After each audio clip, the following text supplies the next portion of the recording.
ആർക്കൊക്കെ liver donor ആവാം അഥവാ കരൾ ദാതാവാം?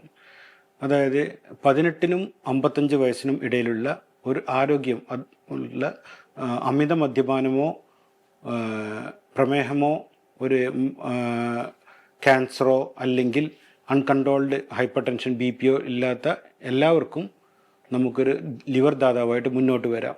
ലിവർ ദാതാവിനെ നമ്മൾ ആദ്യം ബ്ലഡ് ടെസ്റ്റുകൾ ചെയ്യും.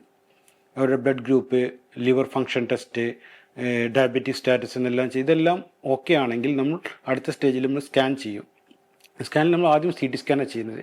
നമ്മൾ ആദ്യമായി നോക്കുന്നത് ഈ കരൾ ദാനം ഈ ഡോണറിന് സേഫ് ആണോ. ഒരിക്കലും ഒരു ദാതാവിന് ഒരു വൂണ്ട് ഇൻഫെക്ഷനോ ഒന്നും വരാൻ പാടില്ല, മരണം സംഭവിക്കാൻ പാടില്ല. ഇതാണ് നമ്മുടെ ലക്ഷ്യം. അപ്പോൾ ആദ്യം നോക്കുന്നത് ലിവർ നമുക്ക് എത്രമാത്രം നമുക്ക് മുറിച്ചെടുക്കാം, എത്രമാത്രം ദാതാവിന് മാറ്റിവെക്കാം. മിനിമം 30% ലിവർ ബാക്കി വെച്ചിട്ട് നമ്മൾ ഒരു ദാതാവിൽ നിന്ന് ലിവർ എടുക്കൂ. ഒരാൾക്ക് സാധാരണ 20 to 25% ലിവർ ഫങ്ഷനിങ് ആണെങ്കിൽ അയാളെ ആരോഗ്യത്തിനൊന്നും പ്രശ്നമില്ലാതെ അയാൾക്ക് സാധാ ജീവിതം മുന്നോട്ട് നീങ്ങാം. പക്ഷെ ഒരു ഡോണർ ആയതുകൊണ്ട് നമ്മൾ ഒരു എക്സ്ട്രാ പ്രിക്കോഷൻ, അത് 30% ലിവർ നമുക്ക് റെമനന്റ് ലിവറായിട്ട് വെക്കാൻ പറ്റുന്നുണ്ടെങ്കിൽ മാത്രമേ അയാളെ ലിവർ ഡോണറായിട്ട് ആക്സെപ്റ്റ് ചെയ്യൂ. ലിവർ ഡോണറിനും ലിവർ സ്വീകരിച്ച രോഗികൾക്കും ഒരു 2 ആഴ്ചക്കുള്ളിൽ അവരുടെ ലിവർ നല്ലവണ്ണം വളർന്ന് ഏകദേശം മുൻപത്തെ അതേ രീതിയിൽ എത്തും. പക്ഷെ അതേ ഷേപ്പായിരിക്കില്ല.